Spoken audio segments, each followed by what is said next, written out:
আমাদের একটা প্রতিবেশী দেশ আছে, আমরা আমাদের দেশ নিয়ে যত ভাবি তারা তার চেয়ে বেশি ভাবে। কথা বুঝতেছেন না? আরো ভেঙে বলতে হবে। হ্যাঁ, আমরা আমাদের দেশ নিয়ে যত উদ্বিগ্ন, এদের আরো টেনশন বেশি। বলেন, আমাদের দেশে শান্তি আছে না নাই?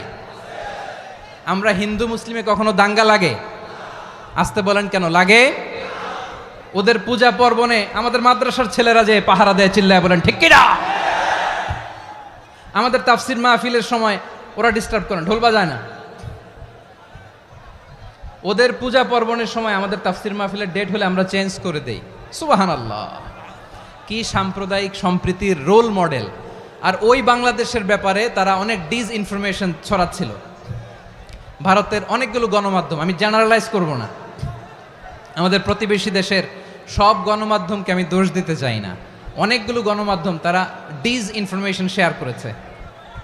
ডিসইনফরমেশন আর মিস ইনফরমেশনের পার্থক্য আছে। মিস ইনফরমেশন না জেনে ভুল বুঝে একটা মিথ্যা বা ভুল তথ্য ছড়িয়ে দেয়া, এটার ক্ষমা আছে, এটার কি আছে?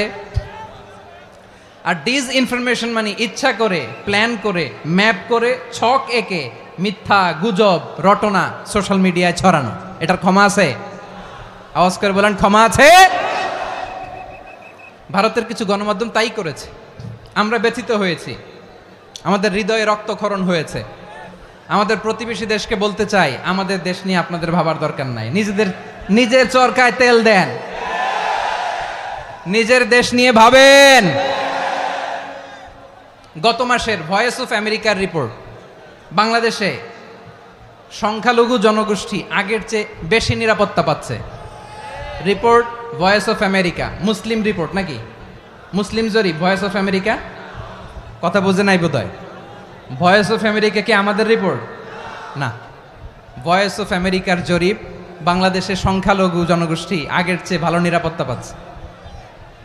শুধু এখানেই শেষ না, মাইক্রোসফটের একটা জরিপ শোনায় আপনাদেরকে। তারা সারা পৃথিবীতে গুজব, ভুয়া আর মিথ্যা নিউজ ছড়ানোতে কোন দেশ সেরা একটা রিপোর্ট করেছে। এর মধ্যে 1 নম্বরে এসেছে ভারতের নাম।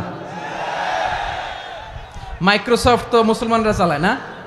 কথা বোঝে নাই বোধহয়। প্রতিবেশী দেশকে বলবো, আপনারা নিজের চরকায় তেল দেন, আপনারাও শান্তিতে থাকেন, আমাদেরকেও শান্তিতে থাকতে দেন। সব চেঞ্জ করা যায়, প্রতিবেশী চেঞ্জ করা যায় না। আমাদের ল্যান্ড তাদের ল্যান্ড, পাশাপাশি। আমরা চাই তারাও সুখে থাক, আমরাও সুখে থাকি, ঠিক কিনা? কিন্তু প্রতিবেশী হলে বন্ধুত্বপূর্ণ আচরণ করতে হয়।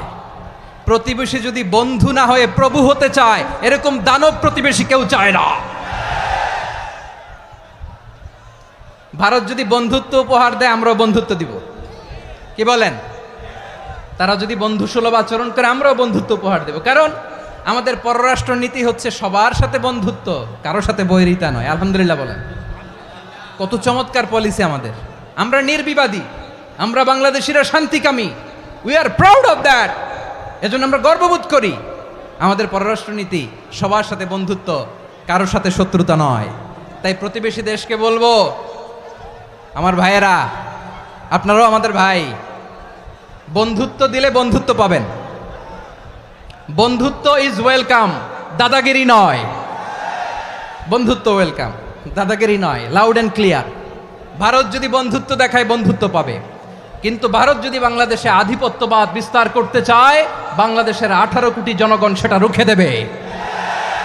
ভারত যদি গৌর গোবিন্দের ভূমিকায় নামতে চায়, দেশের 18 কোটি মুসলমান শাহজালালের ভূমিকায় নামবে।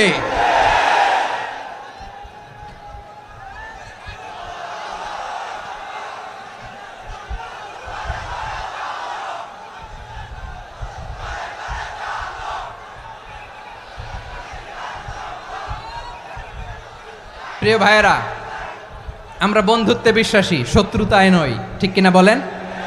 আল্লাহ আমাদেরকে বোঝার তৌফিক দান করুক।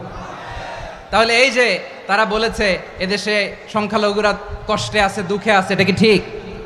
বলেন, এটা কি ঠিক? না, তারা ডিসইনফরমেশন শেয়ার করেছে, এটা ঠিক নয়। আমার প্রতিবেশী বন্ধু রাষ্ট্রকে বলবো, আপনারা এটা করবেন না, এটা করবেন না। আমরা শান্তিতে আছি, আপনারাও শান্তিতে থাকেন, আমাদেরকেও শান্তিতে থাকতে দেন। এই যে চিটাগাংয়ের অ্যাডভোকেট আলিফ হত্যাকাণ্ডে গোটা বাংলাদেশ আমরা ধৈর্যের পরাকাষ্ঠা দেখিয়েছি, চিল্লায় বলেন ঠিক কিনা? আমাদের নেতা আমাদেরকে ডেকেছে, আমরা শান্ত থেকেছি। আমরা শান্ত থাকতে চাই, আমরা ঐক্যবদ্ধ থাকতে চাই। যে কোনো ষড়যন্ত্র রুখে দেওয়ার জন্য ঐক্যবদ্ধ প্রচেষ্টার কোনো বিকল্প নাই।